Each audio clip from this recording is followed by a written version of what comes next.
Père, miséricorde, nous te disons merci. Merci pour ton amour. Reçois toute la gloire. Reçois l'honneur et la gloire. Père, tu es digne. Tu es bon, car ta miséricorde.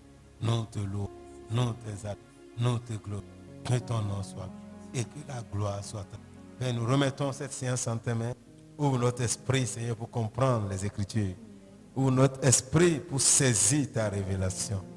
Ouvre notre esprit, Seigneur, à recevoir sur de bonnes terres la parole qui sera annoncée ce soir. Enseigne-nous, Saint-Esprit. Enseigne-nous, Saint-Esprit. Car il est écrit, quand tu viendras, tu nous enseigneras toutes choses. Enseigne-nous, Seigneur, car nous voulons être différents pour la gloire de ton nom. Merci, Seigneur. À toi la gloire. Au nom de Christ Jésus. Amen.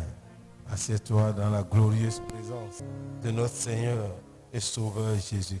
Alléluia. Soyez bénis ce soir pour votre présence. Nous bénissons le Seigneur qui nous garde. Nous allons prier pour la famille. Notre papa Sambien Pascal qui est mort ce matin. Le Seigneur pour sa famille et pour l'église des assemblées de Dieu. Il n'était pas malade. Il a fini sa dévotion. Un arrêt cardiaque et il est mort. Nous allons prier pour cette famille. Que le Seigneur console. C'est un père dans le corps de Christ au Bénin. Il était président des assemblées de Dieu pendant certaines années. Il est le pasteur titulaire de l'église du campus là-bas, temple universitaire. Il est en train de construire un autre au niveau de l'État. Il est là hier à 17h. Et il accélérait pour que le chantier soit inauguré ce mois-ci. Et voilà, dit au revoir, il est parti. Et comme le dit quelqu'un à qui le tour. Vous voyez, il n'était pas malade. Quand quelqu'un est malade, on peut prévoir, on peut penser. Il n'avait rien. Physiquement, il était bien portant. Juste une crise. Les gens s'en arrivent. Il est parti, le Seigneur l'a rappelé. Mon frère et ma soeur, veillons sur notre vie chrétienne. Jésus peut ne pas revenir, mais la mort est là. Elle est quelque chose d'incontournable depuis qu'Adam a péché. L'homme fait face à la mort. Seul Jésus a vaincu la mort. Et cette réalité que lorsqu'il va mettre fin à ces choses. Mais pour l'instant, la mort continue par dire son mot. Papa est parti.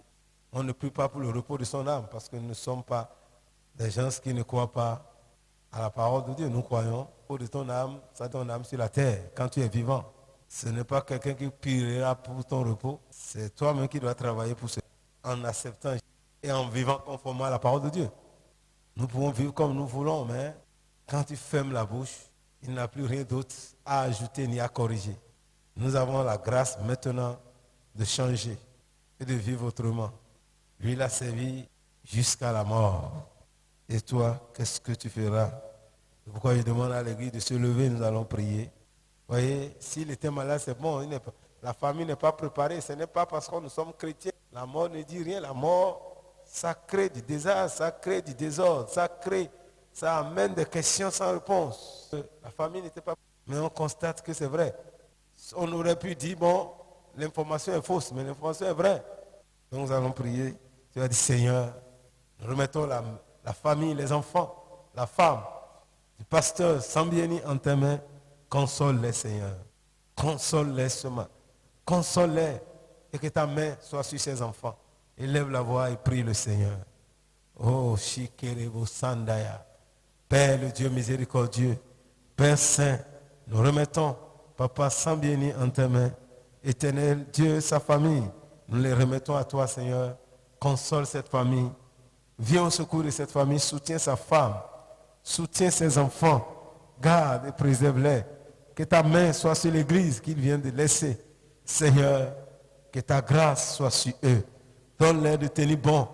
Que cette mort, ô Père, ne les ébranle pas autrement pour laisser la foi, mais que cela console leur foi, solidifie leur foi et qu'ils puissent encore tenir bon.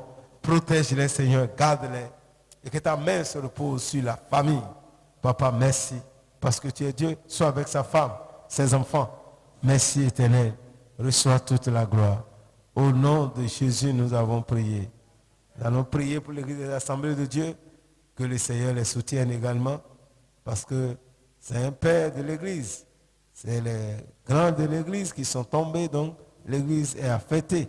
Et le corps de Christ en général est touché. Nous allons prier pour l'assemblée de Dieu, que Dieu les soutienne. Que cette mort consolide encore la foi des fidèles de l'église. Prions au nom de Jésus. Père, le Dieu de gloire, Dieu de bonté, nous prions, Papa, pour, Seigneur, la famille des assemblées de Dieu, Seigneur, sois avec eux. Garde, préserve-les, soutiens-les dans cette épreuve. Soutiens-les, Seigneur. Fortifie leur foi.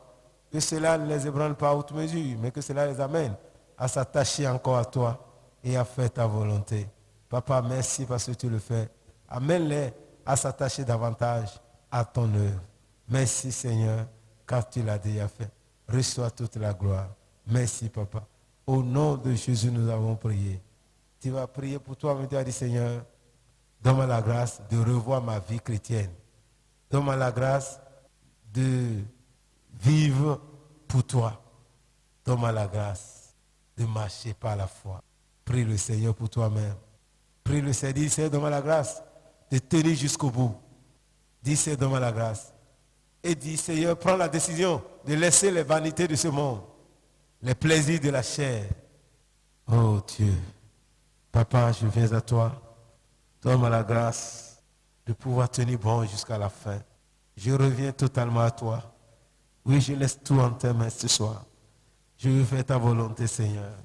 Oui, me voici, Seigneur. Oh Dieu, fais de moi ce que tu voudras. Je ne veux plus vivre pour moi-même, Seigneur. Donne-moi de vivre pour toi, Seigneur Jésus. Accorde-moi la grâce de faire ta volonté. Donne-moi de tenir bon, oh Dieu, pour le reste du temps qui me reste sur la terre. Donne-moi de tenir bon. Oh Dieu, que rien ne m'éloigne de toi. Seigneur, soutiens ma foi. Soutiens ma foi. Donne-moi de faire, pendant qu'il fait jour, l'œuvre de celui qui m'a envoyé. Car la nuit vient où personne ne pourra travailler. Oh Dieu, merci Seigneur. Au nom de Jésus, nous avons prié. Jésus dit dans le livre de Jean, il faut qu'il fasse maintenant, maintenant, maintenant, tandis qu'il fait jour, l'œuvre de celui qui m'a envoyé. La nuit vient. La nuit peut apparaître en plein midi. Vous voyez, il était plein de... entendre même les témoignages. Il était encore en force. Il est en train de bâtir une maison qu'il n'a pas pu inaugurer. Il était plein de force, plein de vision et d'ambition pour l'avenir. Mais la nuit est tombée. Oh, la nuit est tombée. La nuit est tombée. La nuit vient. La nuit vient. Mais quand la nuit dit Seigneur, donne-moi la grâce de bien faire ce que je suis en train de faire, de travailler de mieux en mieux à l'œuvre du Seigneur. Donne-moi de travailler de mieux en mieux. Donne-moi la grâce. Oh Seigneur, donne-moi la grâce de travailler de mieux en mieux à l'œuvre du Seigneur. Parce que la nuit vient, Seigneur, où personne ne pourra travailler. Seigneur, donne-moi la grâce. Oh Dieu, donne-moi la grâce de faire maintenant, pendant qu'il fait jour, ce que je dois faire. Oh Dieu, réveille-moi enfin de mon sommeil. Donne-moi la grâce de faire pendant qu'il fait jour l'œuvre de celui qui m'a envoyé. Seigneur, aide-moi. Au nom de Jésus, nous avons prié. Réveille-moi de mon... Oh, réveille-toi, toi qui dors. Réveille-toi d'entre les morts. Et Christ t'éclairera. Dis, Seigneur, réveille-moi. Nous sommes en train de dormir. Au moins les arbres sont en train de mourir à côté de nous. Aujourd'hui, personne ne prêche. Aujourd'hui, personne n'évangélise. Nous sommes tellement préoccupés par les choses de ce monde. Du plus petit jusqu'au plus grand. Notre préoccupation, c'est les choses de ce monde. Nous sommes tellement préoccupés que même des fois, Dieu nous envoie des âmes devant nous. Mais nous sommes tellement préoccupés qu'on ne peut même pas leur dire « Jésus t'aime, Jésus t'aime ». Mais il nous a laissés ici pour prêcher. Mais nous ne prêchons pas. Paul dit prêche à tout moment, en toute occasion favorable ou non, insiste. Mais aujourd'hui, nous insistons sur le mariage, nous insistons sur le voyage, nous insistons sur la richesse, sur les maisons, sur les voitures. Nous insistons sur les choses qui vont finir, dis Seigneur, je reviens à toi, réveille-moi. Réveille-moi. Au lieu d'aller à Ninive, nous sommes en train d'aller à Tarsis, comme Jonas. Dieu l'envoie quelque part, lui choisit ailleurs. Oh, Dieu, aie pitié de moi. Réveille-moi, Seigneur. Réveille-moi, Seigneur. T'es-tu réveillé un matin où Dieu te dit, va à l'hôpital à côté, va dans les maisons à côté, prêche-leur la parole. Mais on ne reçoit pas ça. On peut recevoir que notre voisin est sorcière. Mais on ne reçoit pas qu'il faut prêcher l'évangile à la sorcière. Dis Seigneur, réveille-moi. Réveille-moi, Seigneur. Réveille-moi de mon sommeil. Tu es en train de dormir, mais tu ne sais pas que tu dors. Tu crois que tu es encore en éveil, alors que tu dors.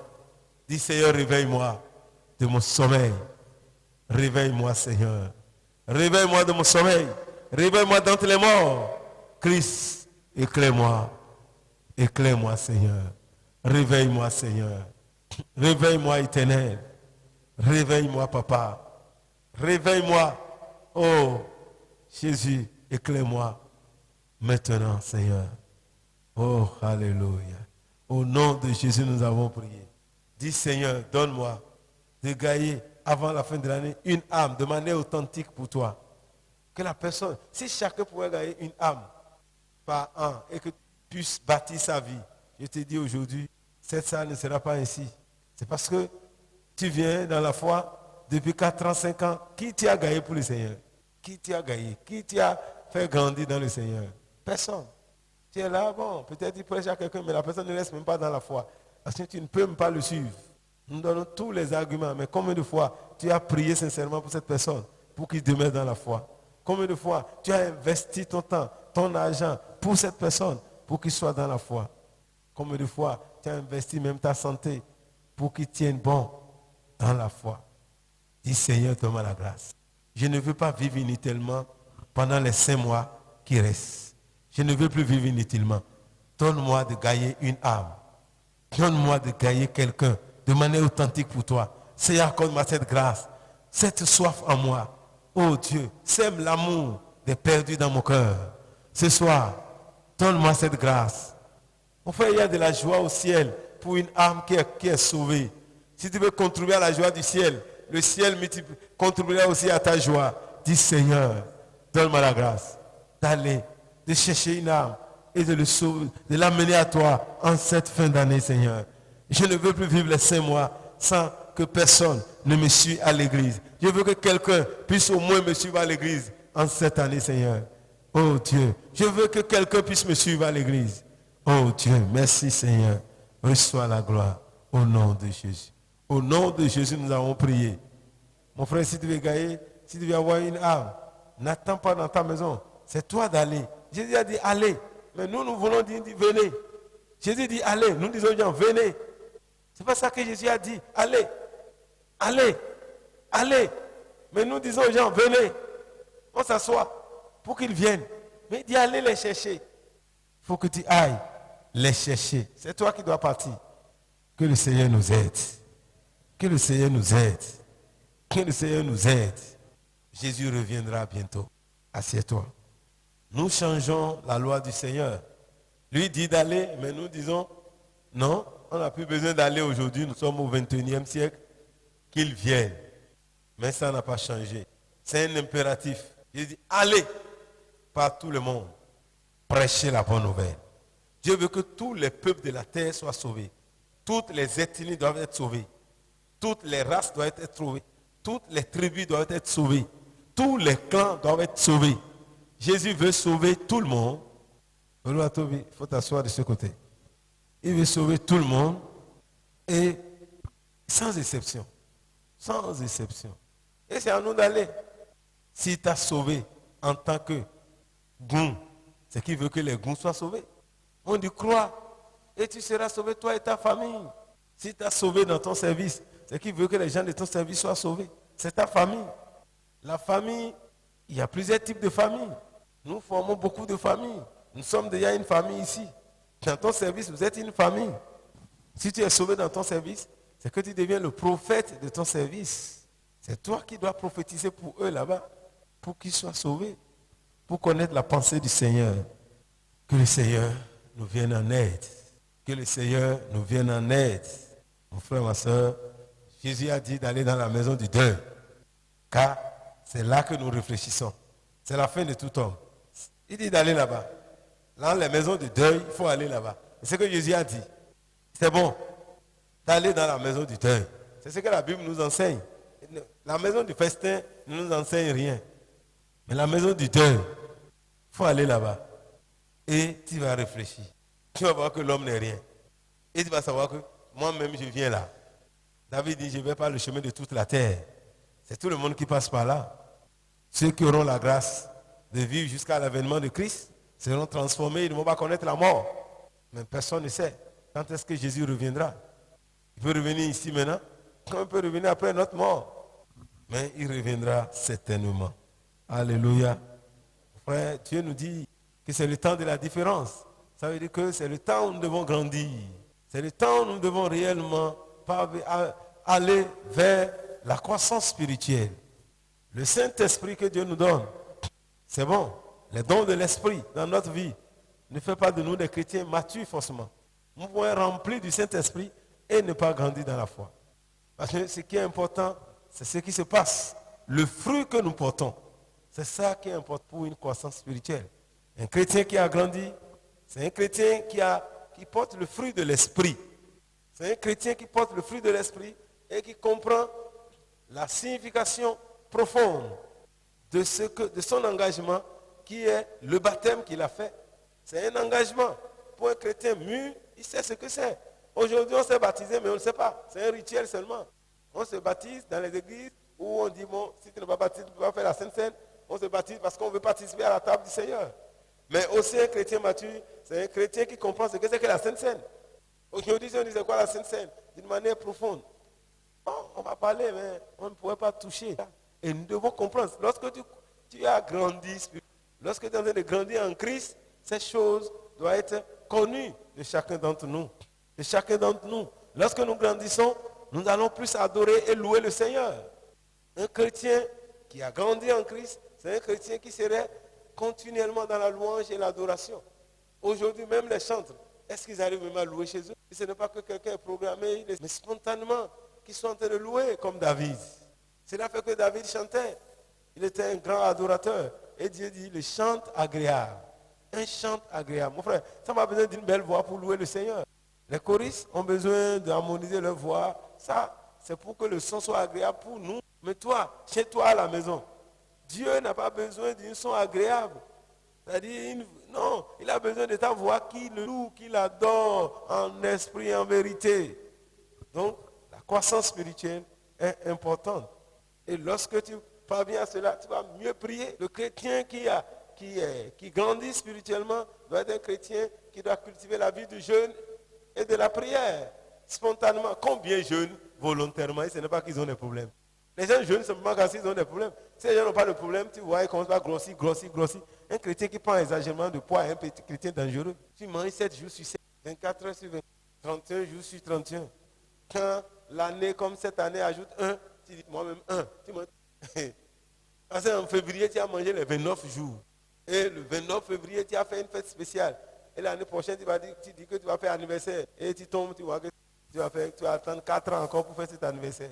Mon frère, nous devons grandir, nous devons apprendre toutes ces choses. Et un chrétien qui grandit dans le Seigneur, alors, parce que les dons, les dîmes, les offrandes, on nous exhorte tous les jours. C'est parce qu'on n'a pas grandi qu'on est obligé de crier. Aujourd'hui, il faut supplier les gens pour payer, pour faire des dons. Et les dons, on n'en parle même pas trop à l'église. Maintenant, les dîmes et les offrandes dont on parle même, comment on le fait? Parce qu'on n'a pas grandi, c'est parce qu'il n'a pas une croissance, une vraie croissance. Donc, ces choses, nous allons essayer de parcourir cela pour nous permettre réellement de voir. Nous allons lire seulement les paroles de Dieu. Les anciens l'ont enseigné. Paul dit ce que j'ai enseigné-le. Nous n'avons pas inventé, mais nous allons lire les Écritures pour voir l'importance de ces choses pour que nous-mêmes puissions parvenir à cette dimension. Pour que nous puissions grandir avec le Seigneur. Parce que c'est important, en tant que chrétien, de quitter l'étape du lait. Quitter l'étape du bébé, de bébé. Tu es bébé. Depuis 10 ans, tu es bébé. C'est grave. Tu peux dire, moi, je suis le plus aîné. Peut-être, tu as cru au Seigneur avant tous ceux qui sont dans cette salle. Mais quel est ton niveau spirituel? Quel fruit portes-tu dans la marche avec le Seigneur? Toi-même, regarde, Paul dit que chacun s'examine. Mais aujourd'hui, les chrétiens d'aujourd'hui ne s'examinent pas. Ils examinent l'autre. C'est les enfants qui regardent l'autre. Quand les enfants sont à la maison, ce que tu lui donnes là, au lieu de regarder, regarde pour son frère. Ça, c'est les enfants, ça. Ils ne s'intéressent pas à ce que tu lui as donné.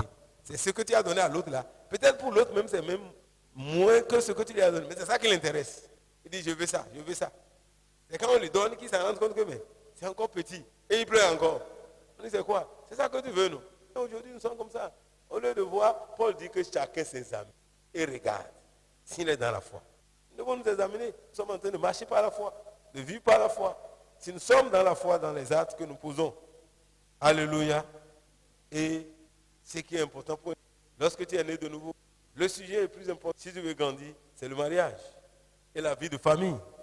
Comment nous vivons en famille aujourd'hui? La Bible dit, celui qui ne prend pas soin des siens, pire qu'un infidèle. Est-ce que nous comprenons le sens de la famille? Nous ne comprenons pas de foi et cela fait que nous péchons. En voulant servir le Seigneur même, nous péchons parce que le peuple périt faute de connaissance, a dit le Seigneur. Nous ne comprenons pas la notion de la famille. Comment nous devons faire le mariage? Nous ne connaissons pas le mariage aujourd'hui. Le chrétien se marie comme il veut. Mais c'est dangereux. C'est que il n'a pas. Tu vas entendre les gens qui sont chrétiens, qui sont peut-être des dévanciers ou des gens qu'on peut dire qui sont matures, mais il veut se marier, il va aller prendre un infidèle. Alors que la Bible dit, mais ne vous mettez pas avec les infidèles, sous un joug étranger. Mais à part ça, il veut se marier. Il oublie tout. Tiens, bien engagé. Ils sont engagés, mais ouais, lorsqu'ils font le mariage, ils tombent. Là, ça veut dire que là, ils n'ont pas grandi dans le Seigneur. Le mariage est devenu plus important que le vrai mariage qu'il a eu avec le Seigneur. Parce que lui, il veut se marier simplement. Si vous étiez marié avant de venir dans le Seigneur, c'est autre chose. Si le mari ne peut pas te quitter, ou la femme ne veut pas te quitter, en tant que, quand tu es devenu chrétien, tu dois rester dans cet état. Mais maintenant que toi, tu es devenu chrétien, tu es chrétien et tu te maries avec les infidèles. Mais qu'est-ce que tu es en train de viser? Tu travailles pour quoi? Tu vas où? Juste pour les enjambages? Cette relation-là, un jour, tu seras fatigué. Juste pour ça, ou pour la gloire du monde.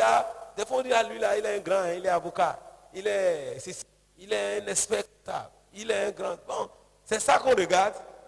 On peut te dire, mais toi, c'est une chance. Si tu laisses passer cela, c'est grave. C'est une chance. Une chance de se marier au démon. Une chance d'attraper la main du diable. Quelle est cette chance? Une chance de se lier à la famille de Satan. Parce que tous ceux qui ne sont pas de Dieu sont de Satan. Quelle est cette chance pour toi? D'avoir l'or de ce monde. Or, l'or encore appartient à notre papa. C'est bien qu'il a laissé les choses. Et ça se passe comme ça se doit. Mais tout est en ses mains. Oui, nous devons comprendre. Si nous voulons aller au ciel, nous devons comprendre. Nous devons changer. Nous devons aller à l'essentiel. Fini. C'est-à-dire les commérages. Ce n'est pas ça, la vie chrétienne. Nous devons aller à l'essentiel. Savoir ce que Dieu veut de nous, ce que nous devons faire. Si tu es chrétien, mon frère, c'est mieux de ne pas te marier si cela doit te sortir de la volonté de Dieu que de te marier.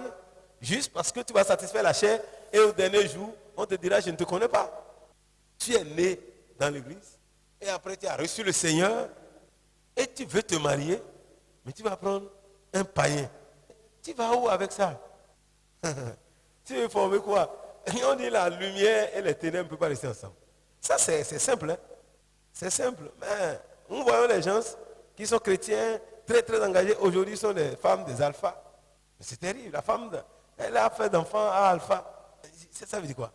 D'autres vont dire, non, c'est que bon, en cette affaire-là, chacun va faire sa religion. Bon, c'est bon. Mais ce n'est pas ça. Ce que Dieu dit. La Bible est claire. Nous allons voir ce que la Bible dit. Et tu vas comprendre. Mais tu peux choisir aussi ce que tu veux. Mais ce que Dieu a dit, tu es déjà dans la maison de Dieu. Maintenant, le temps est arrivé, nous devons préparer les choses pour le royaume et non pour la terre. Vous voyez, Jésus va revenir à tout moment. Nous venons de parler de notre papa qui est décédé. Il n'était pas malade, non? Et ce n'est pas quelqu'un d'ordinaire. C'est un grand pasteur qui aime le Seigneur et qui a donné ses preuves dans ce pays. Il ne s'amuse pas avec la parole de Dieu. Que jusqu'à hier, pareil, il était en train parler du royaume de Dieu. Il a prêché dans son église le dimanche. Mais si on doit s'attacher aux vanités de ce monde-là, ça c'est à quoi? C'est comme à laisser subitement, des fois sans préavis. Mais sans préavis, tu peux tout quitter. Vous voyez les gens qui quittent la maison, ils ne savent pas. Un accident vient les faucher, c'est fini, il meurt. On dit qu'il est mort par accident, c'est fini. Il meurt, c'est que ça devient irréversible. Mais il n'est pas malade, il n'a rien. Il n'a même pas piqué crise. Juste une situation banale, on l'a cogné. Mais qu'est-ce que vous allez faire? Lui-même ne peut plus rien changer. Toutes ces visions, tous ces programmes s'arrêtent. C'est pourquoi nous devons chercher à grandir. Donc ceci est le résumé. C'est le point pour lequel nous allons aborder. Nous allons commencer par Galates 5 pour parler du fruit de l'esprit. En tant que chrétien, c'est par là qu'on commence à voir les chrétiens qui ont grandi. Ce n'est pas les dons de Dieu en toi là qui montrent que tu as grandi. Même un païen peut recevoir un don spirituel. Quand il vient, le premier jour, il vient au Seigneur, là, Dieu peut lui donner les dons. Et même, il y a les gens qui ne sont pas convertis qui ont les dons. Les gens ont les dons de vision. Ça là, Dieu donne ça, même aux païens. Avant que tu ne sois chrétien, tu as des visions. Mais c'est des visions claires. Il y a les gens, quand ils ont les visions, ce qu'ils ont là, ils ont vu là, ça se manifeste. C'est un don. Ça, ce n'est pas lié au fait que tu as le Seigneur. C'est un don. Quand tu étais enfant, tu faisais des visions. Dieu donne des dons comme ça. Les gens ont des dons, des songes, des visions. Il y a des gens qui ont l'autorité comme Balaam. C'est Dieu même qui leur donne l'autorité. Si Madame Balaam vient ici et cette fleur est bénie, ici il dit c'est maudit, c'est maudit. L'autorité que Dieu lui a donnée, c'est un don. Même dans le moyen-âge, seulement des fois on utilise mal le don quand on ne s'attache pas à Dieu. Quand on s'attache au don. Quand on s'attache au don, simplement, on utilise mal. Et nous voyons des gens qui ne sont pas dans la volonté de Dieu. Mais ils ne sont pas dans la volonté de Dieu, mais ils sont en train de manifester des dons. Ils sont en train de manifester. Et l'onction coule. Même Pasteur Béni, à un moment donné de sa vie où il y a eu des problèmes, il dit, mais en ce temps-là, Dieu l'utilise encore fort. Mais pourtant, il était en crise. Il était en crise. Mais l'onction coulait. Parce que c'est le pasteur, selon ce que les gens disent, c'est le pasteur qui a plus manifesté l'onction. Mais Béni, malgré qu'il était dans une des difficultés spirituelles en son temps, lui-même dit, mais c'est pour montrer, lui-même a prêché sur ça. Mais lui, il était ça. Mais les gens ne peuvent pas comprendre. L'onction coulait. Ça, c'est le grand pasteur. Mais si Jésus revenait en ce temps-là, Jésus va dire, je ne te connais pas. C'est ce que lui-même a dit. Ce n'est pas moi qui dis. Il sait comment il a vécu. Il sait ce qu'il vit. Mon frère, les dons spirituels là, ne témoignent pas de ta maturité ou de ta réelle chose. C'est un don. Dieu ne se répand pas de ces dons. Tu peux prophétiser et aller en enfer. Et tu peux prophétiser. Il y a le don de prophétie. Et tout ce que tu dis là, c'est vrai. Il y a le don de guérison. C'est un don. Judas était l'apôtre. Il a guéri les malades. Il a chassé les démons. Judas était un apôtre du Seigneur. Il a chassé les démons. Voyez, les dons nous trompent. Mais c'est le fruit qui démontre qui nous sommes. C'est le fruit qui démontre si nous avons grandi ou nous n'avons pas grandi. Nous nous attachons tellement aux dons sans savoir que cela ne détermine pas notre état.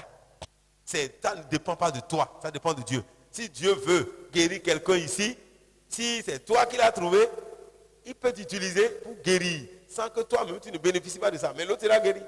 Mais si toi-même maintenant, tu laisses l'esprit travailler en toi, ça sera encore bénéfique pour toi que tu sois et que tu aies le don et le fruit. C'est important pour nous, chrétiens, de faire la différence. Samson, c'est un exemple atypique. Vous voyez, Samson était un homme de Dieu impudique. Il couche avec les prostituées. Mais pourtant, Samson peut déplacer les portes de toute une ville. Samson est sur les jambes de la prostituée. Et l'onction descend sur lui. Et il écrase tous ceux qui viennent. Mais pourtant, il était avec la prostituée. Samson, Dalila n'est pas sa femme. La femme qu'on veut lui donner, on lui a arraché cette femme-là même. Il s'est fâché parce que la femme l'a trahi en disant son secret. Parce que les gens ont menacé la femme. Et il est parti avant qu'il ne vienne. Puisque on a donné la femme à un de ses compagnons lors de la cérémonie du mariage. Quand il est venu, sa femme était déjà un autre. Mais là, il aimait les femmes. L'onction, le seul qui a développé l'esprit de force, c'est Samson. De manière réelle et manifeste. C'est Samson qui a développé l'esprit de force. L'onction était sur sa vie, puissamment. Mais il était impuissant. C'est quelqu'un qui aimait les fesses des femmes. Comme toi-même, peut-être, tu aimes te coucher avec les hommes, les femmes. Mais quand tu fais quelque chose, tu vois l'onction est là. Tu sais que non, malgré ça, Dieu est avec moi. Mais Dieu n'est pas là. L'onction de Dieu ne signifie pas la présence de Dieu. Il y a la présence de Dieu. Quand la présence est là, la gloire est là. Mais quand la présence n'est pas là, la gloire n'est pas là. Et tu ne bénéficies pas. C'est ce que nous ne savons pas de foi. Nous nous attachons à l'onction. C'est une bonne chose. Mais l'onction sans la présence de Dieu, ça ne te profite en rien. Tu n'as pas la gloire de Dieu. Samson a vécu avec la puissance jusqu'à ce qu'il est devenu aveugle. Il était. Vous voyez, c'est ça. Ça l'a aveuglé. Il est devenu aveugle. Parce que sa vie chrétienne n'était pas normale. Jusqu'au moment où, maintenant, finalement, il a été laissé entre les mains de ses ennemis. Mais il est revenu. Il a demandé. Et il est mort avec les Philistins. Et là encore, vous voyez, l'onction, quand l'onction est renouvelée encore, il a tué plus que ce qu'il avait tué quand il était en fonction. Mais pourtant, c'était le juge. C'est-à-dire, les fonctions de juge, en ce temps, ils sont rois, ils sont prophètes, ils sont sacrificateurs, ils sont tout. Ils sont tous, c'est eux qui dirigent tout. L'onction était sur lui. Le Saint-Esprit n'était pas donné à tout le monde. Mais c'est un seul que Dieu choisit et c'est lui seul qui peut parler de la part du Seigneur. Voilà celui qui parle de la part du Seigneur est adultère, fornicateur. Si tu es très belle femme, tu vas voir Samson, il va prier pour toi et il va prier pour tes fesses aussi. Avant que tu ne partes, il va délivrer tes fesses. Ça, c'est sa force. Mais l'onction est là. Il y a l'onction. Il a eu l'onction jusqu'à ce que, quand il est devenu aveugle, et l'onction l'a quitté, l'onction est revenue encore. L'a écouté. Donc, mon frère, ton fruit, le fruit que tu portes, c'est ça qui est plus important. C'est très important. Tu peux chanter, les gens seront contents. Mais quand même, tu es en train de chanter, par exemple, quel on est de libérer. C'est pourquoi on dit, il ne faut pas permettre qu'on t'impose la main. Et nous aimons ça. Les gens qui font le culte d'onction, là, surtout les étrangers qui passent, on ne les connaît pas. C'est ça qui crée le problème dans les églises. Le gars est adultère chez lui là-bas. Quand il vient faire l'onction, tout le monde tombe et tout le monde court pour qu'il lui impose les mains. Et il communique la fornication, l'adultère dans l'église. Après un grand séminaire de réveil, il a le réveil de l'adultère, le réveil de l'abomination dans l'église. Les gens ne comprennent pas comment, après ce programme-là, on constate que cette soeur est enceinte, ce frère est enceinte, ce frère-là, ce frère, cette soeur, cette mère, parce qu'il a imposé la main. L'imposition des mains que l'autre a. Si tu ne connais pas quelqu'un, des fois, celui que tu fuis pour ne pas t'imposer les mains là, c'est lui qu'il faut désirer peut-être. Mais, comme, mon frère, l'onction, c'est bon, hein? Nous devons comprendre que c'est important d'avoir l'onction, mais d'avoir le fruit, le caractère qu'il faut. Cela nous permet alors des chrétiens mûrs. Je parle en langue, mais si je parle en langue sans le fruit de l'esprit, ça ne marche pas. Quelqu'un lit Galates 5, verset 22. Alléluia. Alléluia. On dit, mais le fruit de l'esprit. Il y a un fruit de l'esprit. Alléluia. Le fruit de l'esprit. Et c'est là, c'est ce qui caractérise les chrétiens matures. Les chrétiens qui ont grandi avec le Seigneur. Ils ont le fruit de l'esprit. Et dans ta vie, tu dois voir si tu as le fruit. Le fruit là, vous voyez, a beaucoup de compartiments. Ça fait 9 compartiments selon Louis II.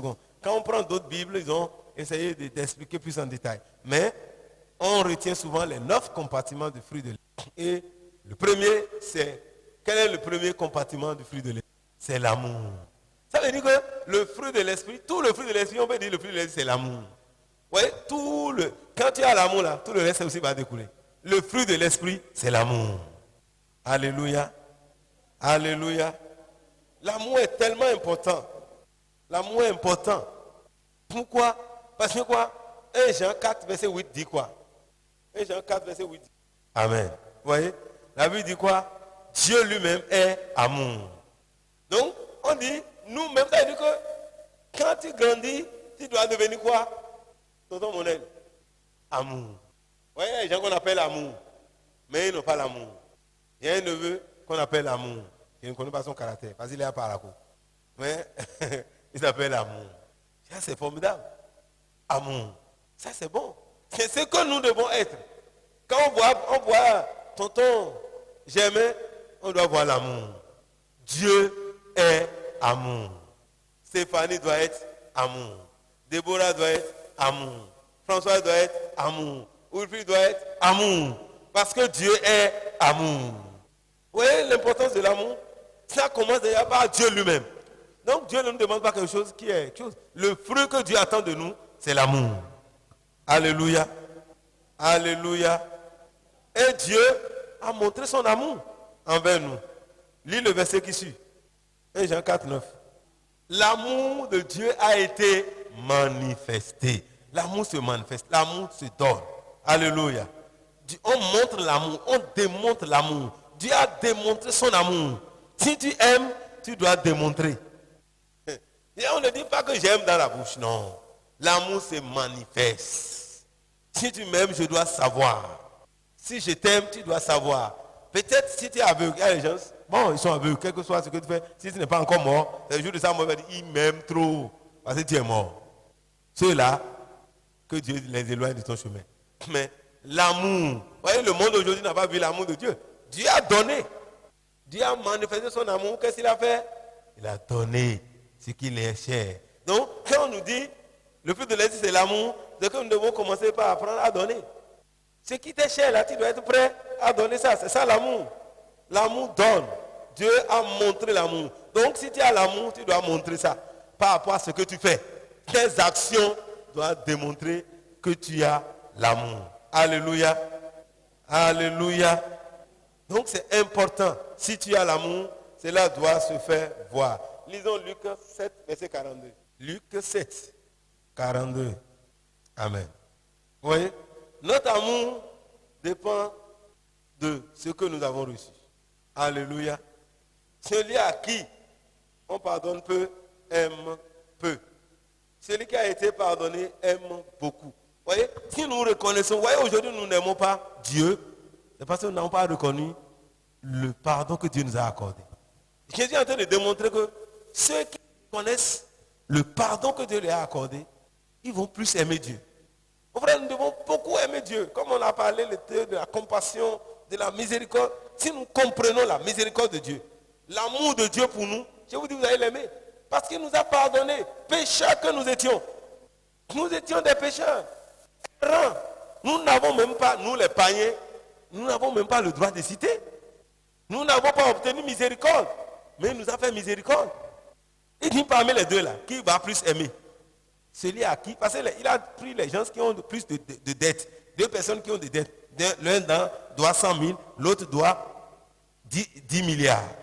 Et on dit, nous vous remettons votre dette. Mais parmi les deux là, qui sera plus reconnaissant? C'est celui qui a reconnu. Quand tu es là, chrétien, moi je dis, bon, tu ne reconnais pas qui tu étais. Avant que tu ne sois chrétien, tu ne peux pas apprécier aussi. Tu ne peux pas aimer. Voilà, nous n'aimons pas parce que nous ne savons pas d'où le Seigneur nous a tirés. Parce que nous n'avons pas reconnu. Nous croyons que nous méritons. Avant que je ne sois dans le Seigneur, bon, j'étais bien, je ne voulais pas, je ne trichais pas, je ne faisais pas ça, j'étais bien.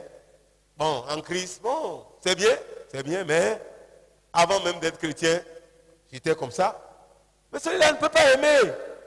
Parce qu'il n'a pas reconnu tout ce que Dieu a fait pour lui. Vous voyez, l'amour dépend de ta reconnaissance aussi. C'est-à-dire, lorsque tu reconnais, si tu reconnais ce que quelqu'un a fait pour toi, tu vas beaucoup l'aimer. Si c'est que celui-là, il a investi dans ta vie, il a œuvré pour toi, il a fait des choses pour toi, tu vas beaucoup l'aimer. Mais celui à qui on a beaucoup pardonné aime beaucoup. Celui à qui on a beaucoup donné, il dit, celui à qui on pardonne peu, aime peu. Mais cette femme-là, parce que déjà les gens voient la femme-là comme une grande pécheresse. Et Jésus est en train de dire, oui, cette grande pécheresse-là va m'aimer encore plus parce qu'elle va reconnaître qui elle était, qu'elle n'était pas digne. Elle n'était pas digne. Ceux-là que nous disons, oh, ils ne sont pas dignes. Mais eux, ils aiment Dieu d'une autre manière. Vous voyez, il y a certaines personnes, quand ils viennent dans le Seigneur, la manière dont ils adorent le Seigneur, ce n'est pas comme nous faisons. Nous qui sommes nés dans les églises là, nous ne comprenons pas trop l'amour du Seigneur. Parce qu'on est né dans l'église, on ne comprend pas. On vient que, bon, c'est comme si c'est de la routine, on a seulement grandi. Bon, à un moment donné, on a évolué. C'est juste une évolution. On n'a pas compris qu'on était des pécheurs véritables. Donc, celui à qui on a pardonné peu, aime peu. Mais celui qui reconnaît, vous voyez, l'amour, notre amour aujourd'hui envers le Seigneur dépend de ce que dit. C'est la reconnaissance qui amène à plus aimer. La reconnaissance. Vous voyez, quelqu'un qui n'aime pas, c'est parce qu'il ne reconnaît pas les efforts de l'autre. Il ne reconnaît pas ce que l'autre lui a fait. C'est ça qui fait qu'on n'aime pas. Quand tu vois ce que l'autre fait pour toi, le sacrifice, Dieu a donné. Et pour qui? Pour les pécheurs. Mais tu vois combien il t'a aimé. Donc, lorsque nous voyons ça, nous-mêmes, nous allons aimer. Alléluia. Et lorsque tu aimes aussi, il y a des récompenses que Dieu nous donne. Lisons Romains 8, verset 28 et 1 Corinthiens 2. Amen. Lis aussi 1 Corinthiens 2. Amen. Vous voyez, il y a des récompenses que Dieu prépare pour ceux qui l'aiment. Vous voyez, si tu aimes Dieu, c'est pour ton bien. Il y a des choses qui ne sont pas comparées avec tout ce qu'on voit dans ce monde, qui brillent là. C'est au-delà. C'est les choses que l'œil n'a pas encore vues. Ce qu'on a vu là, on connaît déjà. On connaît déjà. Mais ce que tu n'as pas vu, là, on est patient. On est impatient plutôt de le voir. Parce que c'est grand, c'est glorieux. C'est ça que Dieu réserve pour ceux qui aiment. Tous ceux qui aiment Dieu seront récompensés. Et la Bible dit de l'aimer de tout notre cœur, de toute notre force et de toute notre pensée. Donc si tu aimes, quand on parle de l'amour, le fruit de l'esprit c'est l'amour. C'est l'amour d'abord aussi envers Dieu. Parce que quand Jésus, on lui a demandé quel est le plus grand commandement. Qu'est-ce qu'il a dit? Et il faut parler fort. Le plus grand commandement, c'est bon. Jésus a dit ça effectivement. Mais quand il a dit le plus grand commandement, qu'est-ce qu'il a dit? Frère Germain.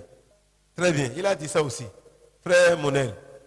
Et c'est là le premier commandement. Et il dit, voici le second qui lui est semblable. C'est là maintenant qu'il a parlé de l'homme aussi. Vous voyez, c'est Dieu d'abord. C'est d'abord la relation verticale. L'amour est vertical et horizontal. Ce qui forme la croix.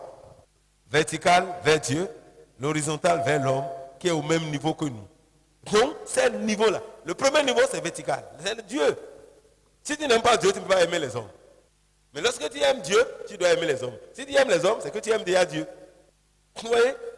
Si tu aimes Dieu, là, il a des récompenses. On dit ce que l'œil n'a pas vu, ce que l'oreille n'a pas entendu. Ce sont les choses que Dieu réserve à ceux qui l'aiment.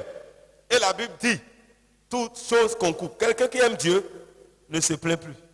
Parce que tout ce qui lui arrive, il sait que c'est pour son bien. Vous voyez, quelque chose qui t'arrive, au lieu de te branler là, c'est pour ton bien.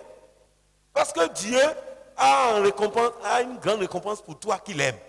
Donc tout ce que t'arrive là, Dieu travaille ça pour ton bien. Dieu utilise ça pour te récompenser. Alléluia. Les gens vont dire que mais c'est des problèmes. Non, Dieu prend ça pour te récompenser. Si tu aimes Dieu, tout ce qui t'arrive finit par un témoignage. Au moment où ça se passe, c'est difficile. Vous voyez, ton portable qui t'est cher, tu prends ça. Et au moment où tu téléphones, ou bien tu parles quelque chose, ce portable tombe, ça se casse, bah, oh, tu as un appel urgent dans 2 minutes. C'est pour ton bien. Tu vas dire non, ça, Dieu ne m'aime pas. Alors que tu as une interview, on dit on va t'appeler à Paris. C'est de Paris, interview dans 2 minutes. Voilà ton portable qui est cassé. Qu'est-ce que tu feras? Est-ce que Dieu t'aime? Dieu t'aime. Dieu t'aime. Si tu ne passais pas cette interview-là, ce n'est pas la fin du monde. Dieu a quelque chose, il va travailler ça pour ton bien. Oui, c'est clair. Moi, j'avais un contrôle. Les gens devaient venir je crois que c'est l'auditeur là devait venir c'est un cabinet français. Et à la veille, mon ordinateur est gâté. Il s'est gâté. Et le logiciel qu'il utilisait dedans, on ne peut pas l'utiliser ailleurs, c'est Monopos. C'est la seule qu'on peut l'avoir. L'ordinateur est bloqué. Les techniciens ont pris, ils ont tout fait. Ouais. Or, on leur disait de changer cet ordinateur-là. Les gens ne changeaient pas. Voilà, la mission vient la semaine prochaine. Et si ça tombe là, donc toute la maison est à l'eau, tout ce que vous avez fait là, vous ne pouvez pas démontrer. Tout est là. Tout ce que les gens vont venir faire là, c'est là. On va dire que, surtout qu'il y avait le coordonnateur qui était en train de partir. On va dire, bon, le gars là, il partait, il a tout embrouillé. Donc, ils ont cassé la maison. Il est parti. Et tu ne peux plus rien justifier. Il n'y a pas d'autre chose que tu peux faire. À la veille, où il faut mettre les choses à jour, faire certaines choses, mais tout est gâté. On regardait. Mais l'ordinateur que les gens n'ont pas, mais en 2 jours, ils sont obligés d'aller acheter un autre ordinateur. Ils avaient l'ordinateur, ils sont obligés de me donner un autre ordinateur. Maintenant, ils ont donné l'ordinateur, mais récupérer les données, ce n'est pas facile parce que ces partis n'ont pas pu récupérer les données parce que... Mais ça a permis le changement de l'ordinateur. Mais puisque c'est un travail, quand on a eu un peu d'expérience, ça a permis de pouvoir reconstituer les données qui sont parties dans le laps de temps, le week-end. Tout est remis à jour, mais ça a permis le changement de l'ordinateur. L'ordinateur qui n'existait pas. On demandait, ils ne voulaient pas donner. Subitement, les gens du HC ont trouvé l'ordinateur, on ne sait pas.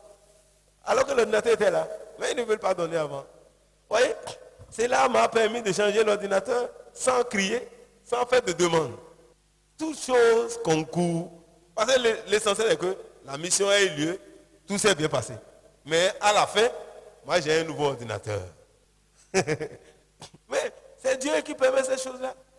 Alors que c'était là. Mais on demandait, il dit non, après on va voir. Mais eux-mêmes, parce qu'ils savent que si ça là, on ne trouve pas de solution, c'est toute la maison, c'est tout le monde qui sera concerné. Ce n'est pas celui qui gère ça seulement. C'est le travail de tout le monde.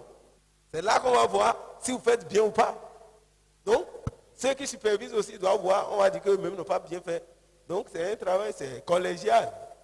Vous voyez, c'est toute chose concourt au bien de ceux qui aiment. Si tu aimes Dieu, tout ce qui t'arrive, tu vas dire que c'est pour ton bien. Vous voyez, ce qui caractérise un chrétien qui grandit, ce n'est pas l'onction, c'est le fruit de l'esprit. Et le premier là, c'est l'amour. Et nous avons vu, Dieu est amour. Ça veut dire qu'un chrétien qui a grandi, la première des choses, il doit devenir amour lui-même. On doit voir qu'il est amour. Et il doit aimer. Et quand il aime, ça se manifeste. Dieu a démontré son amour. Nous avons lu dans 1 Jean, quand il a démontré, il a donné. L'amour donne. Ce n'est pas dans la bouche. L'amour se manifeste. On voit l'amour. Et lorsque tu aimes selon ton degré de reconnaissance. Jésus dit, celui à qui on a pardonné peu, aimera peu. Mais celui à qui on a remis beaucoup, il va beaucoup aimer. Donc, lorsque nous reconnaissons de quoi Dieu nous a délivrés, nous allons plus l'aimer. Vous voyez, aujourd'hui, nous n'aimons pas Dieu parce que quoi? Nous n'avons pas compris ce que le Seigneur a fait pour nous. Et nous devons aimer aussi parce qu'il y a une récompense pour ceux qui aiment. On dit ce que l'œil n'a pas vu, ce que l'oreille n'a pas entendu, ce qui n'est pu monter dans le cœur de l'homme. C'est ça que Dieu réserve à ceux qui l'aiment. 1 Corinthiens 2, verset 9. C'est ça que Dieu réserve à ceux qui l'aiment. Dans notre croissance en Christ, la première des choses, c'est le fruit de l'esprit. Si ce fruit-là n'est pas manifeste en toi, mon frère, c'est que tu peux avoir l'onction. L'onction, comme nous l'avons déjà démontré, l'onction trompe. Même dans le péché, l'onction va couler. L'onction coule même dans le péché. L'onction coule. Si Dieu t'a donné ça, il t'a donné. L'onction va couler. Mais ça ne te profite pas. Ça ne te profite pas. Samson est un coureur de jupons. Mais l'onction a coulé dans sa vie. Jusqu'à ce qu'il est devenu aveugle. Cela l'a aveuglé. Mais il n'a pas compris que Dieu n'était plus avec lui. L'onction sans la présence de Dieu conduit au désastre. Quand le fruit n'est pas là, c'est que c'est le désastre. Et il est aveugle. Le péché l'a aveuglé. Un loin de Dieu, il dort avec les prostituées. Dans les jambes des prostituées, l'onction continue par couler. Il a mis sa tête sur les jambes de Dalila comme ça là. L'onction commence à couler encore. Et il dit c'est bien. Dieu a approuvé. Dieu a approuvé. Dieu a approuvé. Dieu n'a rien approuvé. C'est quand il est devenu aveugle qu'il s'est rendu compte que Dieu l'a déjà quitté. Dieu n'était plus là. Dieu l'a quitté. Donc, c'est important. C'est le fruit de l'esprit. Le premier comportement, c'est l'amour. Donc, il y a une bénédiction, celui qui aime. Nous devons aimer. C'est ça qui caractérise le chrétien. Le chrétien. Nous allons lire encore d'autres versets pour nous montrer le caractère même de l'amour. 1 Corinthiens 13, 1 à 13. Quand on dit qu'on aime là, c'est que l'amour. Paul nous a décrit ça dans 1 Corinthiens 13, 1 à 13. Il nous a montré ce que c'est que l'amour. Quand tu dis que tu aimes là, effectivement tu aimes, mais qu'est-ce qui doit caractériser? Et quand tu lis ces choses, tu vas te poser la question, est-ce que j'aime? Paul dit, quand je parlerai les langues des hommes et des anges, si je n'ai pas l'amour, je suis un airain qui résonne ou une cymbale qui retentit.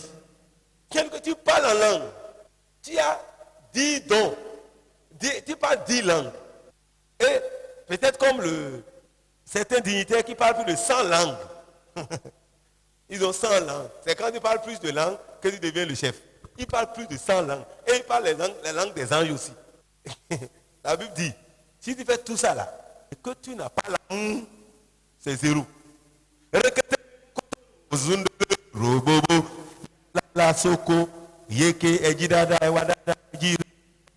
God bless you, Lokorobo, Dieu te bénisse au Karabasi. Tu parles toutes les langues. Nagode, Nambaya, Kosanka, Nakoro, Shikoro. Tu dis toutes les langues du monde. Mais si tu n'as pas l'amour, tu es comme un tam-tam là. C'est zéro. C'est-à-dire que l'amour est si important. C'est pourquoi le fruit de l'esprit, c'est l'amour. Et c'est ça qui caractérise un chrétien qui est en train de grandir. Ce n'est pas les dons spirituels que tu manifestes qui montrent que tu as grandi dans la foi. Le premier jour où tu as cru là, Dieu peut te donner tous les dons. Tous les dons. Corneille, c'est le premier jour qu'ils ont commencé par parler en langue. Les gens ont prophétisé dans sa maison.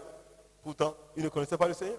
C'est le premier jour. Le premier jour où tu reçois le Seigneur là, Dieu peut te donner tous les dons. Tous les dons. Parce que c'est le même esprit qui donne ça.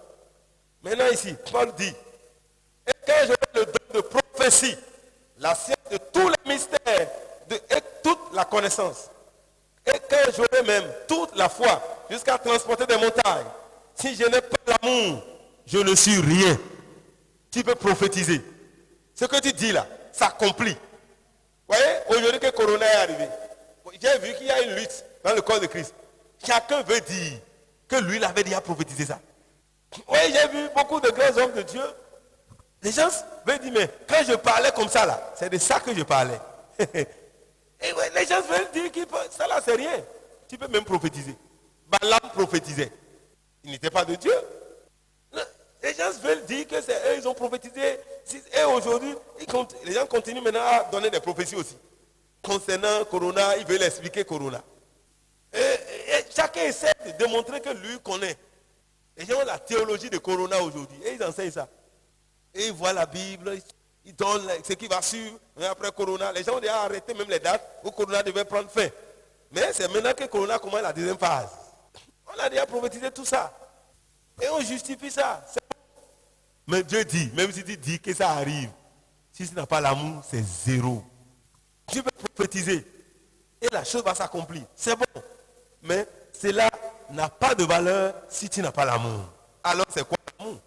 On dit, quand je distribuerai tous mes biens pour la nourriture des pauvres, quand je livrerai même mon corps pour être brûlé, si je n'ai pas l'amour, je ne sais de rien. Alléluia. Alléluia. Donc la Bible dit, tout ce que tu as là, tu prends, tu donnes aux gens. Quand moi je lis ça, je pose la question, mais il n'a pas l'amour. Et c'est vrai. Tout ce que tu as, c'est pas le fait que je te donne qui prouve que j'ai l'amour. Le cœur, avec lequel je donne. Dieu voit le cœur. Est-ce que je l'ai donné pour avoir un nom, pour me faire voir, pour te dominer? D'autres donnent pour t'assujettir. D'autres donnent pour se montrer. D'autres donnent pour avoir un nom. Comme les gens qui ont construit la tour. On dit, donnons-nous un nom. Ce n'était pas, ils ne l'ont pas fait pour autre chose. Ce n'est pas orgueil. Si tu donnes, avec quel cœur tu donnes. Si tu donnes tout, t'es bien. Si tu donnes tout, si tu n'as pas l'amour, cela ne sert à rien. Donc, tu ne veux pas dire, c'est vrai, on dit l'amour donne. Mais la manière dont tu donnes là, ce que tu donnes là, c'est pas. Tu peux venir me donner, mais si tu n'as pas l'amour, ça ne sert à rien. Alléluia. C'est important de savoir que l'amour ne se mesure pas seulement, mais la manière dont tu donnes. Vous voyez? Manque d'amour fait qu'aujourd'hui, même les offrandes qu'on donne dans l'église ne touchent pas Dieu. Ne touchent pas Dieu. Parce qu'on ne le fait pas par amour. On ne le fait pas parce qu'on aime le Seigneur. On murmure avant de donner. Malgré que je donne ça là, j'ai eu des problèmes. Est-ce que, en tout cas, le mois prochain, si eux-mêmes ne fait rien, je ne vais pas donner. Même si le pasteur me regarde, moi je vais le regarder. Je ne vais pas te regarder. Le pasteur regarde à Dieu et Dieu regarde le pasteur. Alléluia. Ouais, c'est pourquoi on ne demande pas à personne pourquoi tu n'as pas payé ta dîme. Ça démontre combien tu aimes Dieu. L'offrande témoigne notre amour. Si nous aimons Dieu, on ne va pas nous supplier pour donner. Mais aujourd'hui, on nous supplie et là, on fait cocotta à Dieu chaque jour. L'amour. On dit, l'amour est quoi alors? On commence par nous dire. Et là, il même dit, si même je livre mon corps pour être brûlé, si je n'ai pas l'amour, cela ne sert à rien. Te laisser brûler pour quelqu'un, mais si tu n'as pas l'amour, c'est zéro. Quand il a fait pour avoir un nom, pour être un champion. Vous voyez, quelqu'un est allé sauver un enfant en France, il était sans papier. C'est là a fait de lui un citoyen français. Et on l'a embauché parmi les sapeurs-pompiers en même temps. Il a eu audience directe avec le président de la République. Le président de son pays, qui ne s'est jamais intéressé à lui, l'a reçu aussi en audience. Il a gagné. Mais est-ce qu'il a fait par amour pour cet enfant ou il a fait pour dire, si je fais ça, c'est sûr que je vais attirer l'attention. Si c'est dans ce cadre-là, il a gagné tout ce qu'il a gagné. Mais devant Dieu, ça n'a pas de prix. Mais s'il a fait par amour, il est heureux. Vous voyez, le gars qui n'est rien, qui ne sait même pas parler français, et sans concours, il est devenu sapeur-pompier. Le président de son pays l'a invité, l'a reçu en audience, direct. Ça, s'il a fait par amour, c'est bon. Mais s'il a fait pour avoir un nom, il a déjà le nom. Nous l'avons connu. Il a eu son poste. Il a eu tous les titres qu'il veut maintenant. Il a le papier. Il est sorti de la clandestinité à cause de ce qu'il a fait. Vous voyez, l'amour aussi, c'est comme ça. Quand il fait l'amour, il a toujours une récompense. C'est pas l'amour, il a risqué sa vie. Mais s'il n'a pas, il a fait sans amour, la Bible dit cela ne sert à rien. Les gens vont le récompenser, mais devant Dieu, ça n'a pas de prix. Mais s'il a fait, Dieu le récompensera encore davantage parce qu'il a sauvé une vie. Alléluia. On va commencer à nous dire maintenant, l'amour, la charité, on dit qu'il est patient. Quand tu dis tu aimes, tu dois être patient. Quand tu aimes quelqu'un, je t'aime, tu dois être patient par rapport à la personne. Tu dis que tu l'aimes, mais tu ne peux même pas te patienter. Quand il a une situation, tu t'énerves déjà. Tu ne peux même pas être patient. Donc tu n'aimes pas. L'amour est patient. Vous voyez? L'amour est patient. C'est pourquoi Dieu dit aux hommes d'avoir l'amour. Pourquoi? C'est pour supporter les femmes. Parce que la femme, le jour où elle est prête, toi tu as des problèmes. Si elle est prête avant toi, et depuis là. Mais elle, tous les jours, l'homme doit supporter.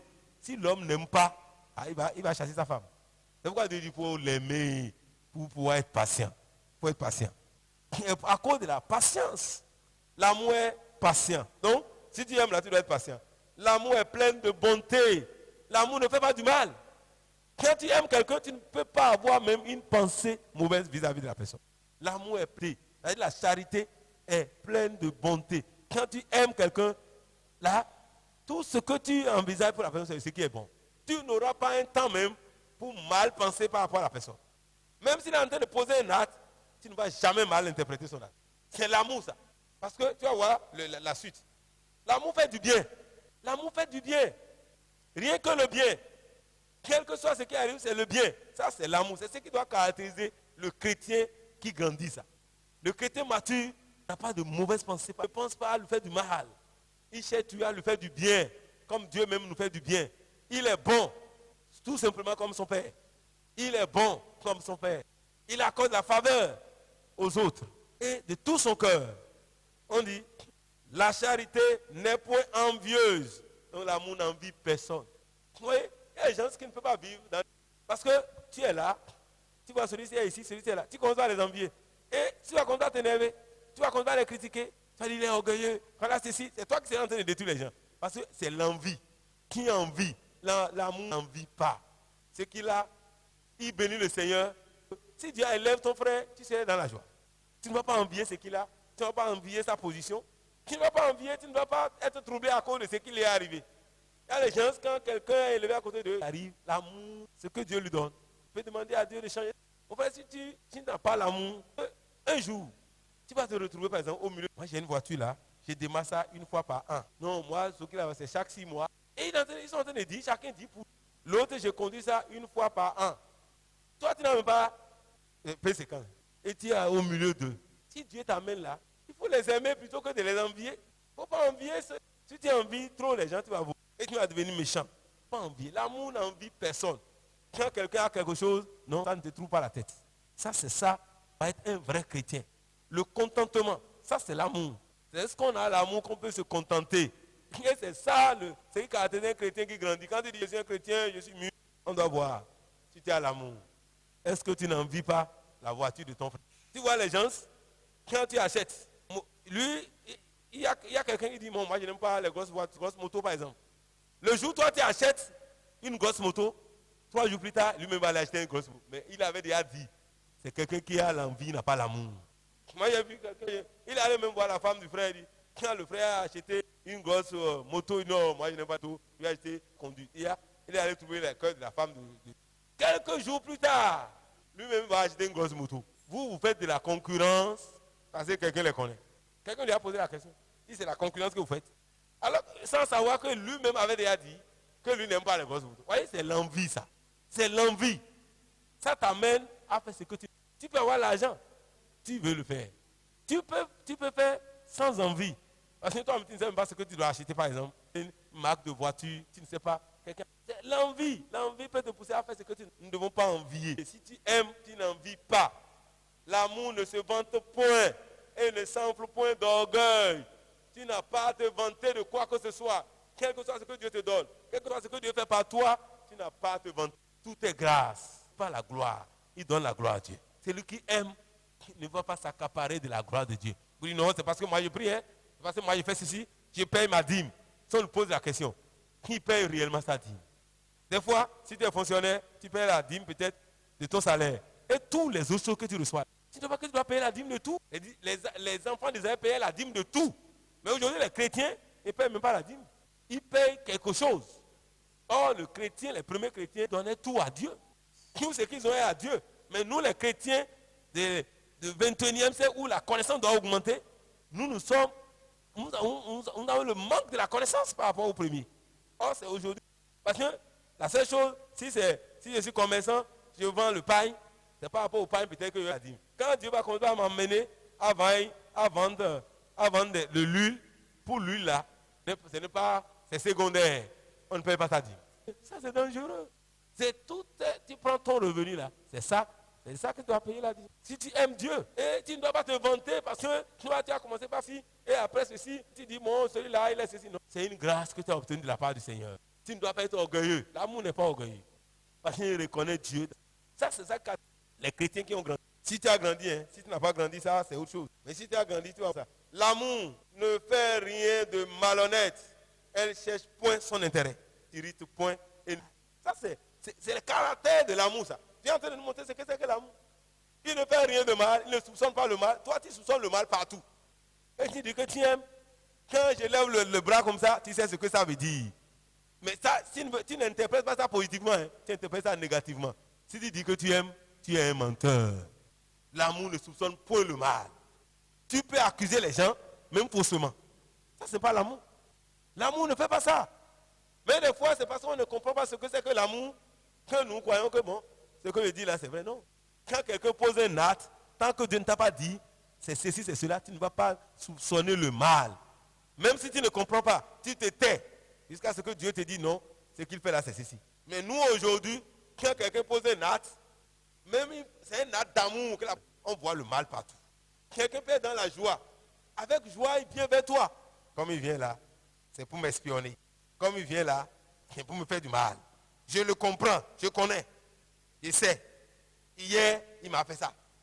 Et maintenant, il vient aller sur une nouvelle base avec toi. Mais parce que tu manques d'amour, quand il vient, tu soupçonnes le mal là où il n'y a pas le mal. Tu t'irrites là où il ne faut pas s'irriter. Tu ne cherches que ton intérêt, c'est tout. Tu ne cherches pas l'intérêt des autres. Il y a des gens à l'église, quand il dit qu'il n'a pas l'amour, c'est tout. Quand il dit qu'il n'a pas l'amour, parce qu'il a vu, il est envieux. Il a vu que le frère a amené 2 chaussures. Il a changé de chaussures pendant 3 jours de séminaire là. Il a porté 3 chaussures différentes. Il voit que l'autre, il a porté des foulards multicolores. L'autre, et lui, il est là, il dit dans cette église là, il n'a pas d'amour. Il n'a pas d'amour. Il n'a pas d'amour. Pose-lui la question. Pourquoi? Tu vois, je suis là. Personne ne m'a donné quelque chose. Lui, il a donné quoi à qui? Vous voyez? C'est parce qu'on cherche notre propre intérêt. Quand quelqu'un dit qu'il n'a pas d'amour, il n'a pas d'amour, lui-même qui n'a pas d'amour. Toi qui sais que ce que c'est que l'amour, a marché dans l'amour. Si tu sais ce que c'est que l'amour, alors pratique. Jésus a dit à cet homme-là, il dit, je te connais. Et c'est que tu sèmes. Là où tu n'as pas moissonné, mais puisque toi tu me connais comme ça, si tu n'es pas un méchant, tu devais alors faire mieux que les autres. Parce que tu me connais. Tu sais que moi, je n'aime pas que les gens travaillent sans porter de fruits. Alors, pour cela, mon argent doit se multiplier. Tu sais que moi, je veux la multiplication. Pourquoi tu as gardé l'argent alors? Et tu ne l'as pas mis même quelque part où, sans travailler, tu ne l'as pas fait, alors que tu me connais. Tu es méchant. C'est comme ça. Donc, l'amour n'est pas malhonnête, ne s'irrite pas et ne point le mal. Des fois, on s'énerve inutilement. L'autre vient nous parler, on s'énerve. Parce que quoi? Peut-être à cause plein de bon. L'amour est bon, il fait de bonnes choses, il pardonne. L'amour ne se réjouit pas de l'injustice, mais se réjouit de la vérité.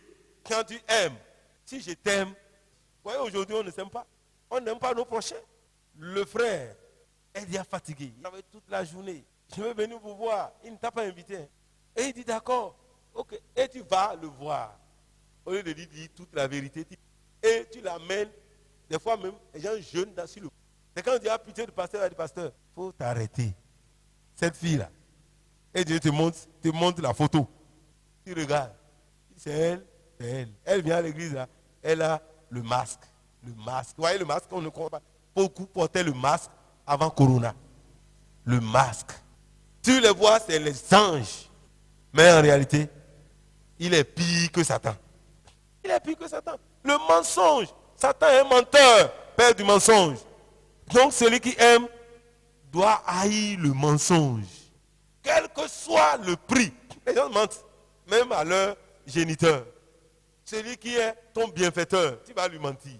Tu vois que toi-même, tu ne veux pas être heureux sur la terre. C'est lui que Dieu a choisi pour t'aider. Tu mens à cette personne. Le jour, il découvre ton mensonge. Qu'il soit toujours prêt à t'aider. D'autres, à cause du mensonge, se sont détruits. Il y a des gens qui n'aiment pas digérer le mensonge. Parce que ce n'est pas bon. Dieu même ne digère pas. Ce n'est pas bon de mentir. Quand tu dis la vérité, la Bible dit quoi? La vérité fait quoi? Toute personne qui ment se met dans les liens où il va commencer à dire la vérité. Il va te créer tous les problèmes. Parce que quoi? Si tu as menti, l'affaire va se reprendre. Et ça va te poursuivre. Supposons que tu viens vers moi. Tu me dis, j'ai 250 millions. J'ai 250 millions.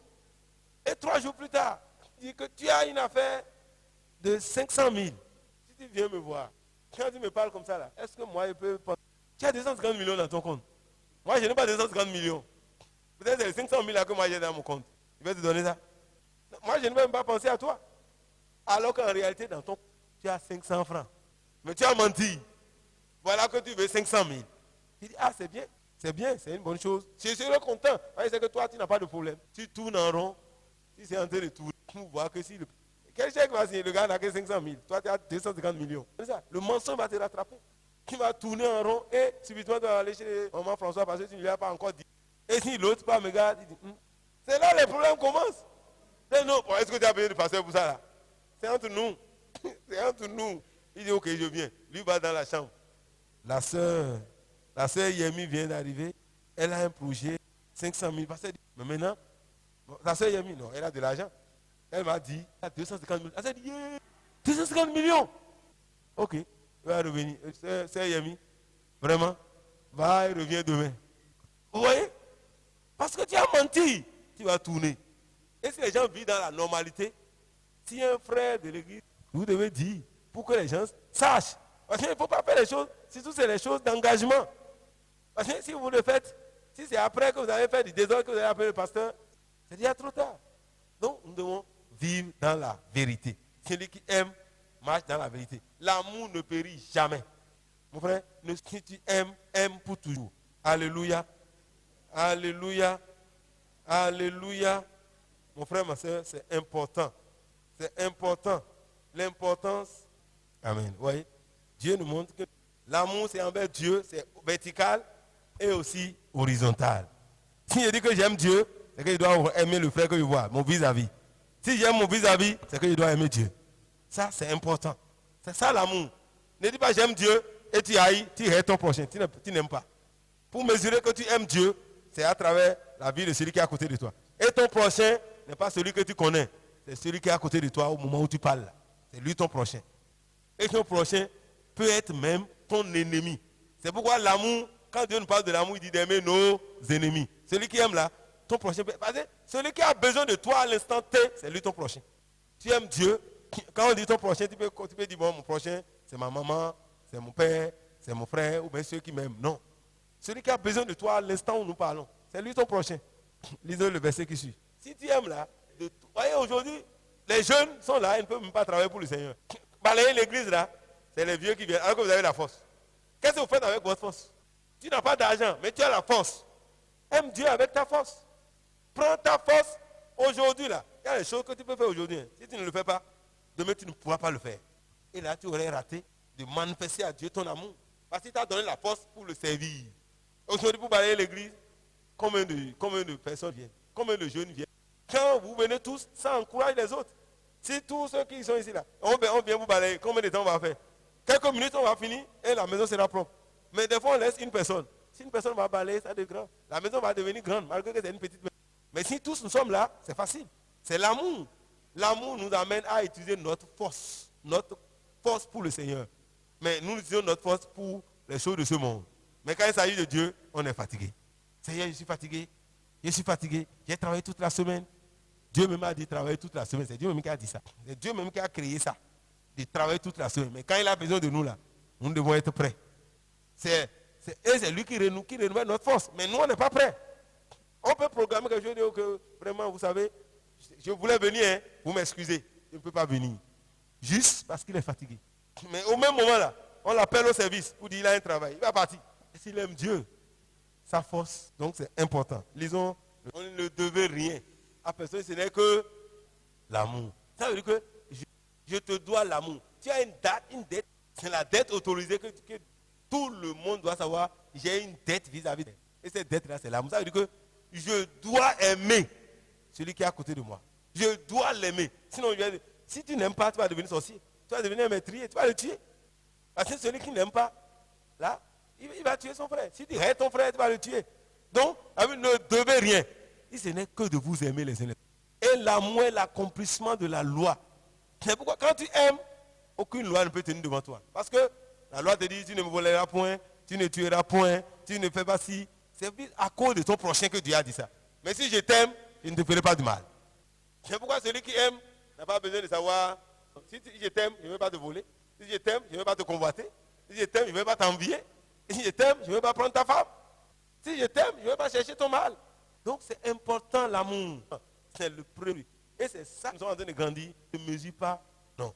Et c'est ça qui trompe l'église aujourd'hui. Quand quelqu'un développe, on est content, oh, Dieu est avec lui, c'est les grands dans la foi. Mais parce que quoi?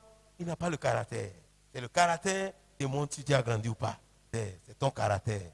Et c'est le premier là, c'est le fruit de l'esprit qui est l'amour. L'amour. Nous allons voir les autres comportements, mais ce soir, c'est l'amour. Si tu aimes, tu vois, Dieu est le premier qui est amour. Lui-même s'appelle amour. Et Dieu a manifesté son amour. Il a donné. Il a donné, il a démontré l'amour. Et Jésus nous a dit, à qui on a beaucoup pardonné, à qui on a pardonné, plus tu es reconnaissant envers ce que Dieu t'a fait, envers Dieu, plus tu vas l'aimer. Et il y a toujours une récompense pour celui qui aime. Ce que l'œil n'a pas vu, c'est ça que Dieu te réserve. Et tout ce qui t'arrive, si tu aimes Dieu là, quel que soit ce qui t'arrive, tu ne vas pas te lamenter. Quand tu vois quelqu'un qui se lamente, c'est quelqu'un qui n'aime pas Dieu. Toi qui te lamentes là, tu n'aimes pas Dieu. Et tu te plains, tu n'aimes pas Dieu. C'est là que tu vas commencer à voir, est-ce que j'aime Dieu? Pourquoi je me plains? Si toutes choses concourent au bien de ceux qui aiment Dieu. C'est pour ceux qui aiment Dieu. Hein. Tu cites ça, mais tu t'exclus. Parce que toi, tu n'aimes pas Dieu. Tout ce qui t'arrive là, et ce n'est pas que tu as gagné à la loterie, c'est ça qui est bon. Mais quand les choses contraires arrivent là, ça, tu n'acceptes pas ça. Si tu aimes Dieu, quel que soit ce qui arrive, c'est pour toi. Parce qu'à la fin de l'histoire, il aura un témoignage. À la fin de l'histoire, quand tu aimes Dieu, Dieu même t'aime. Jean a dit, nous aimons Dieu parce que quoi? Il nous a aimé le premier. Donc, Dieu t'aime. Et parce qu'il t'aime, il ne va pas te faire du mal. Même si devant les hommes, c'est comme si c'est du mal, Dieu ne va pas permettre que le mal t'arrive. Non. Mais tout ce qui arrive à un enfant de Dieu, Dieu prend ça pour son Bien. Le diable est arrivé de dépouiller Job. Dieu dit, ok, Job, tu vas souffrir pour un temps. Hein. Mais moi, je vais t'élever encore davantage. Cela fait que Job a été restauré autour. Tout ce qui arrive à un enfant de Dieu, même toi-même, lorsque tu marches avec le Seigneur, quand quelque chose t'arrive et que tu t'attaches à Dieu, à la fin, tu as un témoignage. Ça veut dire que toi qui es là ce soir, tout ce que tu es en train de vivre, bénis le Seigneur pour ça. Parce que Dieu est en train de préparer quelque chose pour toi. Quand les mouvements contraires commencent à se passer, c'est que Dieu veut se glorifier. Dieu veut manifester son amour. Mais nous, les enfants de Dieu, parce qu'on n'aime pas Dieu, on se plaint. C'est pourquoi il dit, ne vous plaignez pas les uns les autres. Mais les enfants de Dieu continuent pas à se plaindre. On est comme les enfants d'Israël dans le désert. Quand Dieu fait un miracle, on dit, qui est comme toi, Seigneur. Mais quand ils finissent de dire ça, et tout de suite, ils arrivent auprès d'un lac d'eau, ils voient qu'il n'y a plus d'eau. Ils disent, il est mauvais, c'est pour nous tuer. Ils oublient tout ce que Dieu a fait. Si nous sommes comme ça veut dire que nous manquons d'amour. Nous manquons d'amour. Et si tu aimes, toi qui soupçonnes toujours tous les pas de tes frères, toi tu sais interpréter tous les pas. Tout ce qu'on dit dans l'église, là, tout. Et le frère là, non, non, non. Tout ce qu'il a fait là, non, non, je comprends. Moi, je sais ce qu'il est en train de faire. Moi, je sais ce qu'il est en train de faire. Oh, le frère ou la soeur. Mais toi, tu le scandalises. Tu n'aimes pas. Que ce fruit-là, l'amour, l'amour, sème encore son amour. Dieu nous a déjà donné l'amour, mais qu'il sème encore cela davantage dans notre cœur.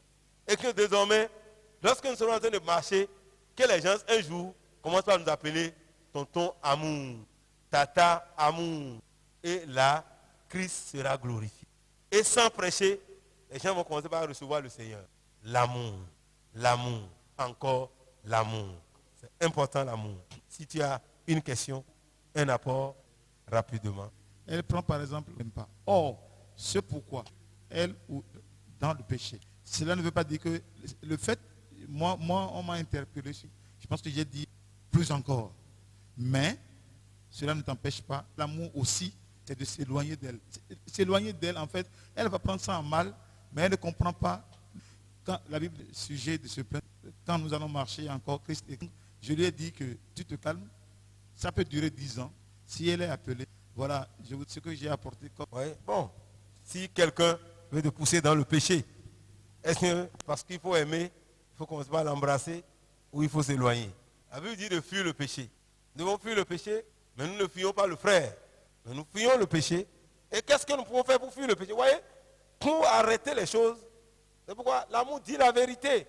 Puisque c'est un frère, tu as compris, et que toi-même, tu n'es pas dans les mêmes choses de Samson. La seule chose que tu dois faire, tu dois lui montrer que ma soeur ou mon frère, telle chose, on doit lui dire la vérité. Parce que c'est que donc, nous devons l'enseigner, mais en l'enseignant, nous devons prendre des mesures pour ne pas tomber dedans. Parce que lui, il est déjà préparé, il est armé, il a des chars de guerre qui sont avec lui. Vous n'avez pas ces chars-là. Donc il est préparé pour ça. Pour vous faire tomber, il est prêt. Mais vous qui comprenez, parce que vous êtes parvenu à une dimension supérieure, comme la Bible a dit là, en prenant le temps de faire quoi?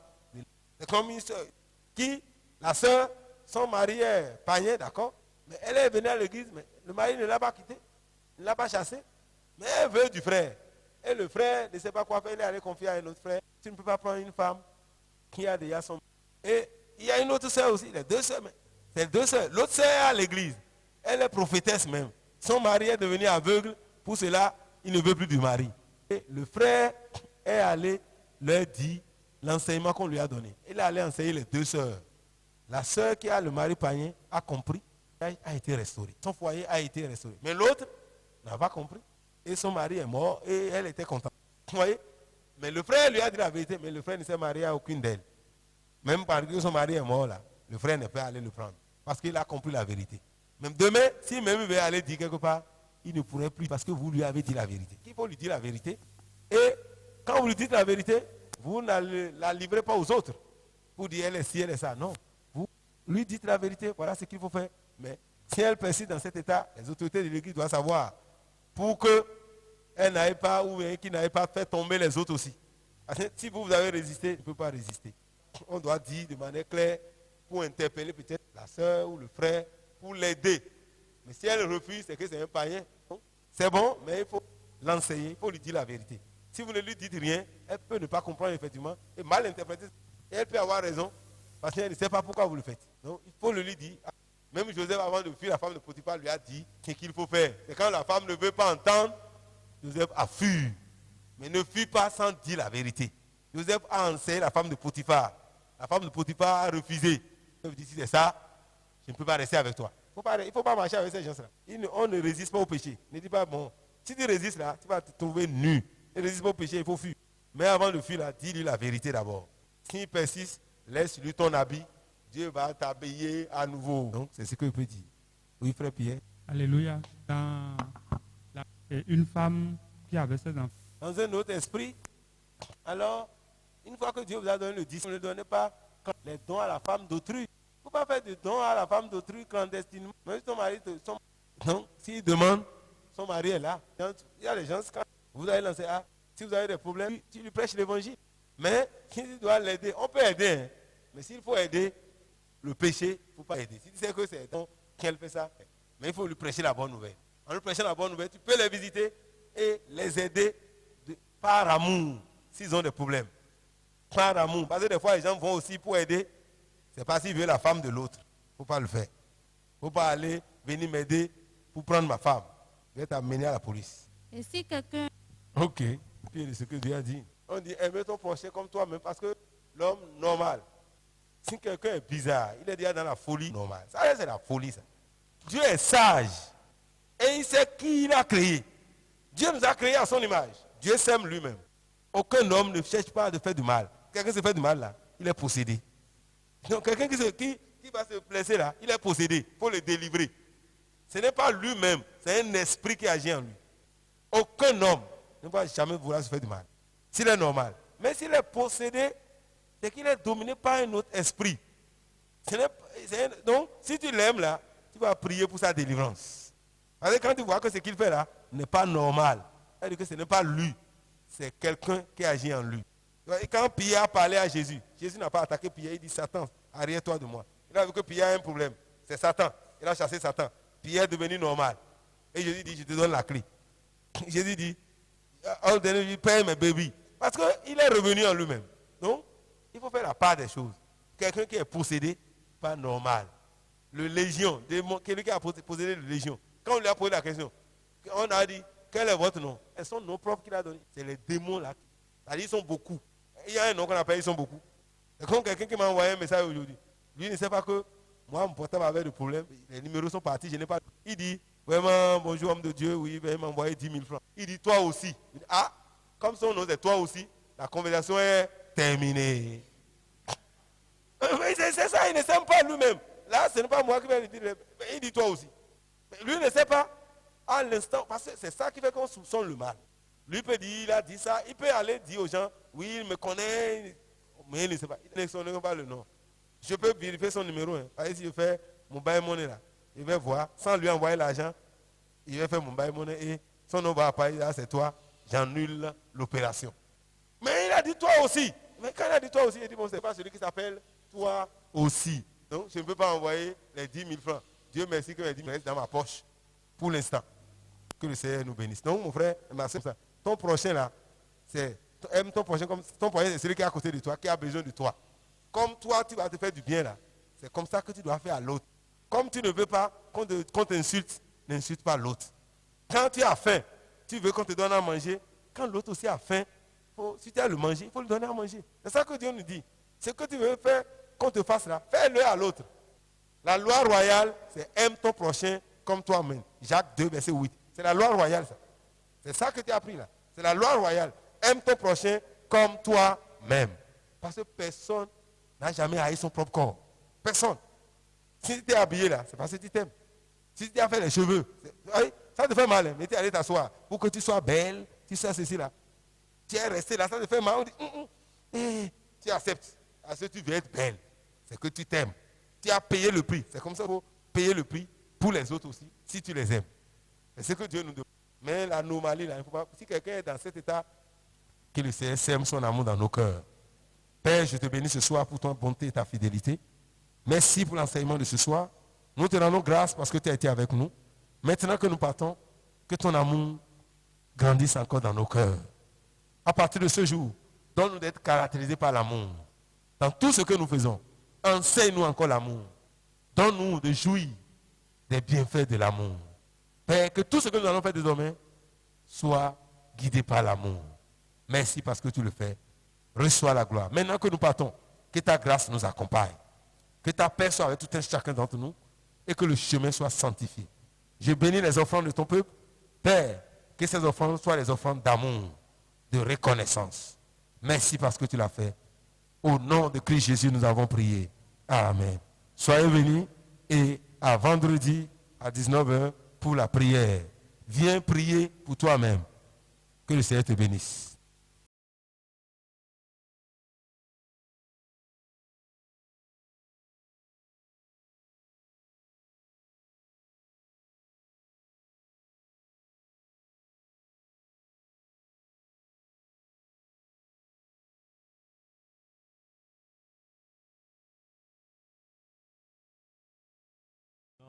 Père, miséricorde, nous te disons merci.